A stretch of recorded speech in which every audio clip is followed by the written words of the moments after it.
And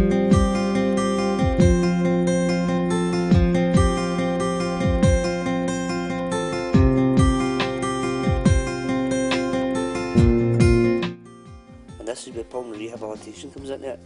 They help you to get your fitness up a bit. Because when I was first diagnosed, I didn't even get out of the house. I stayed in the house because at any time I went out, and if I couldn't breathe and I was really struggling for a breath, I was taking panic attacks. And if I was on my own, it was 10 times worse. So I didn't want to get out of the house. I wanted someone in the house with me all the time. If I had a hospital appointment, someone always went with me. If I had anything at all that I had to do, I always had someone with me in case I took a panic attack. And I took a COPD attack, and I was taking a panic attack as well, and I always wanted someone with me, so I really didn't go out of the house for 6 months. The only time I went out was hospital appointments. Pulmonary rehabilitation, they teach you like breathing techniques. If you can't breathe, they teach you techniques like standing up and leaning over and holding your diaphragm. One of the ones that they told me to do as well is looking at a door.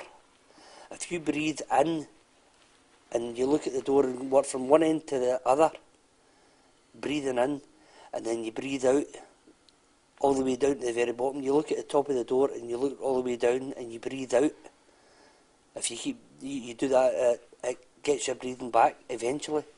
Going to the classes, you meet a lot of other people. There's 20 people in the class, the Vitality class now.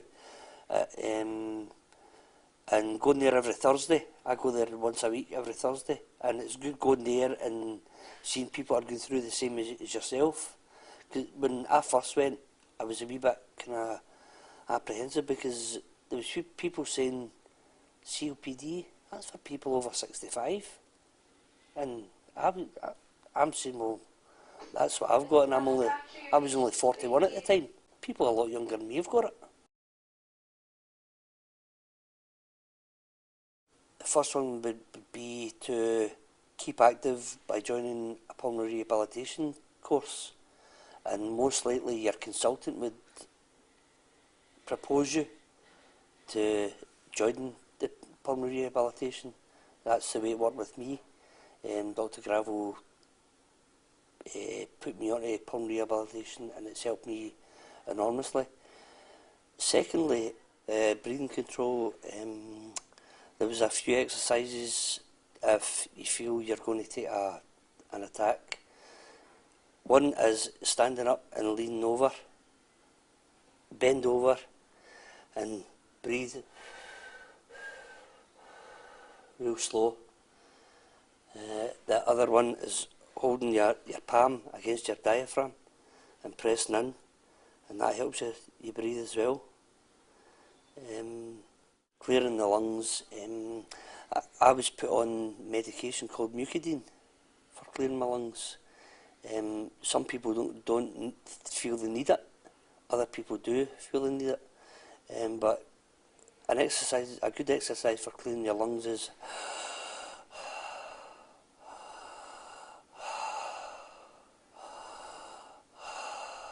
very slow, and it breaks up everything in your lungs and helps you get it up easier.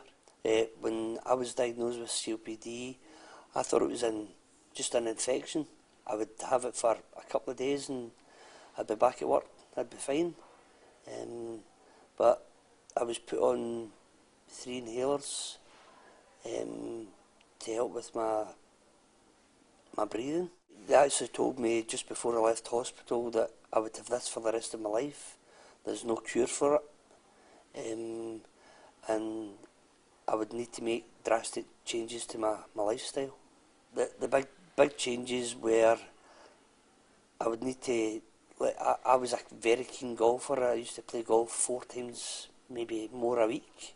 I was a keen football player, keen sportsman all round, and I just can't do it now.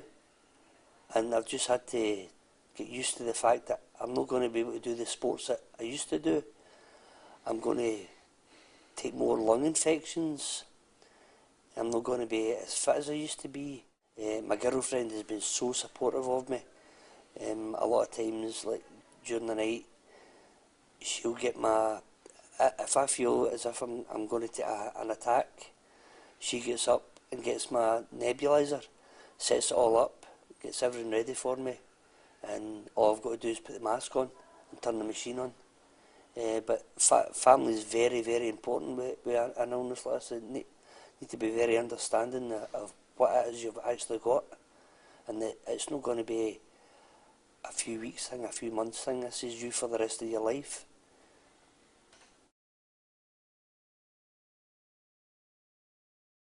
What you will find with it is that it continues to get worse. Okay, it might be slightly worse. You might have what they call an exacerbation, which I have not had, as far as I am aware yet. It gets worse. And like Stuart, I'm a golfer and love my golf, but was finding it more and more of a struggle to walk the golf course, even although I was carrying a portable oxygen with me.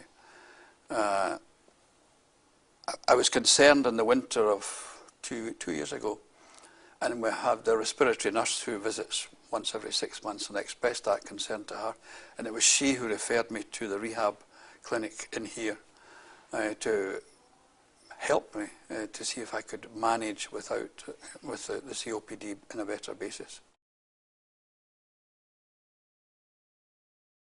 I've learnt a lot. I learnt a fantastic amount. We learnt about the breathing control. We learnt about the drugs we're taking and how best to take them. A lot of them are inhalation, and sometimes there is a wrong way of taking them. And we learned how to clear the phlegm away from the lungs if, in fact, we get that condition. The main thing I think I found was that at the rehab classes I was at, I was pushing myself, and they were monitoring my oxygen levels at all times. And the nurse at that time said to me, "Stop, you're too low, and you've got to learn to know when you're pushing yourself too hard." So I went home and I thought about that, and the class 2 days later, she said to me, "Did you learn anything on Tuesday, or have you any questions you would like to ask?" I said, "Yes." I said, "When I was in the rehab for my heart condition, the objective was to get the heart going as much as possible." I said, "And that's what I was trying to do with the lungs." She said, "You have to remember one thing. Your lungs are not a muscle. Your heart is, but your lungs aren't. And you've now got to learn that you've got to go at the speed of your lungs." And that was the one major thing that I learned. You walk a bit slower. I still need the oxygen. I go to exercise classes, extra exercise classes. And when you go there, you meet other people who have got similar conditions to yourself. There are no two of us the same, but you can swap stories with them, and you can ask them, "What sort of week did you have last week?" "Oh, I had a terrible week last week." I said, "So did I." It's that weather, and the weather, in my opinion, does play a part in it. And you can, when you go in there, you say, "Oh, thank goodness me, that wasn't my fault last week. I thought maybe I was getting or going down with something," but when in fact it's not been that, it's just been the weather. As I was saying earlier about the breathing control and having to learn to operate at the speed of your lungs. Another example of that is if you're going to be having a bath or a shower or something like that. You don't have to take that, by habit first thing in the morning, and you're going out somewhere and you find it's strenuous to actually towel yourself off. You can pick another time of the day when you know there's going to be no interruptions, and you can have your bath or your shower, get yourself a toweling robe. You don't have to actually dry yourself off. Get yourself in the toweling robe and let the toweling robe do the job for you. So you learn things like that at the classes, at these rehab classes. They are first class. The exercise is the huffing exercise to try and help to clear the phlegm. Again, it's not something that you do at any specific time of the day. You do it as you feel the need of it, and you can help to ease the mucus away from the smaller tubes in your lungs and get it out of your system. Obviously I cannot do the things that I used to be able to do. I used to do dog agility, but I've had to curb that back now. But I do walk my dog regularly, but I try to keep to flat areas like my local cycle tracks.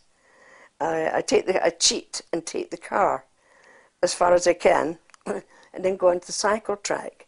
But that's simply because I live at the top of a hill, as you've noticed. I live at the top of a hill and I couldn't walk back up the hill. That's too much for me. So I take the car and we go somewhere where we can walk on the flat. Accept that your life is going to be a little bit more limited, but it doesn't need to be the end of things for you. You can still do lots of things, like you can get away and play games in the house at your leisure. You don't need to care about the weather, and just enjoy yourself, and you can stop when you like and just do as much as you want to. Well, I walk the dog, as I say, I always walk the dog try to get onto a fairly level surface, like the cycle track or down in the village once we get down there.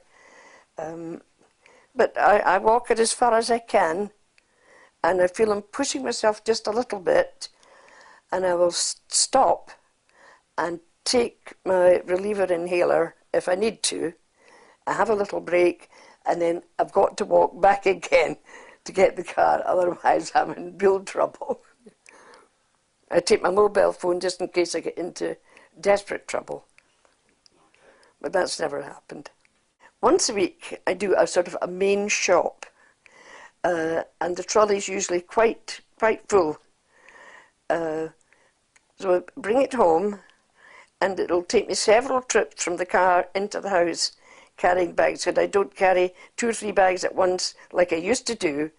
I just bring them in one at a time, and I leave them in the hall and lock the car up, come into the house, say, must put the frozen foods away first before they deteriorate, and then I'll sit down, have a nice quiet cup of tea, and then I'll just gradually, in my own good time, put the rest of my shopping away in the cupboards.